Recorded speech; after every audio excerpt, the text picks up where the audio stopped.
Hey, ladies and gentlemen, this is Carmine Sabia for Explain America, and Republican House Speaker Mike Johnson has just made an announcement that has sent liberals into a frenzy. Before we get started, please make sure you like, comment, share, and subscribe. Those little things really help us out, and they help our channel continue to grow. So, Speaker Johnson was talking to reporters when he brought up the January 6th incident at the Capitol and releasing the tapes for everybody to see what actually happened. We've seen part of it, and it was abhorrent.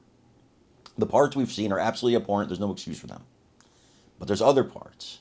There's other parts, and there's other truths. There's truth that has been hidden from the people, according to Johnson. But what he said about releasing the tapes is interesting, and it sent liberals over the edge. I want you to listen to it, see if you can pick up on it, and then we'll talk about it. Let's take a look. When you released the videotapes, the video from January 6th, you talked about people withholding data to advance a partisan narrative. What do you think is incorrect about the narrative around that day, and what do you think is an accurate narrative? We'd have to be here for a long time for me to unpack that. Look, I think the January 6th committee was a partisan exercise. They claim that it was bipartisan, but I think we all recognize that the two Republican members that served on that committee had another agenda.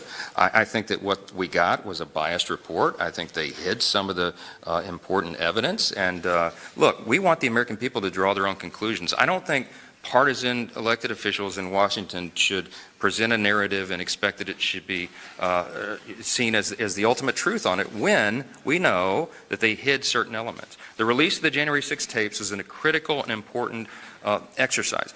We want transparency. We should demand that the American people do. We trust, House Republicans trust the American people to draw their own conclusions. They should not be dictated by some narrative and accept that as fact. So they can review the tapes themselves.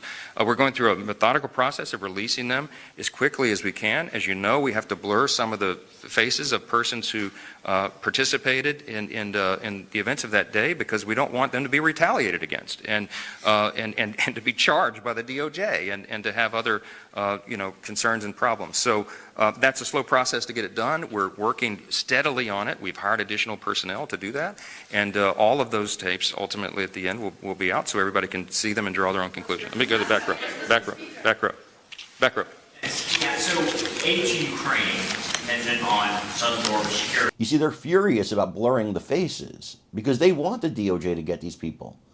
And if they haven't committed a crime, then why should they be persecuted at work by the DOJ, the FBI, by their friends and family, whoever? You know, I heard on a bunch of liberals yesterday talking about, oh, this is crazy.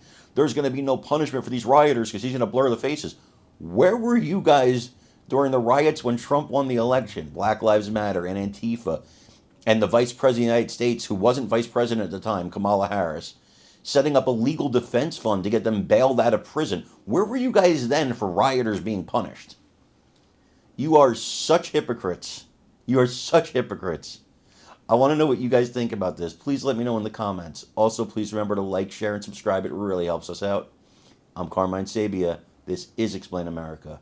We love you guys. God bless you. Take care, everybody.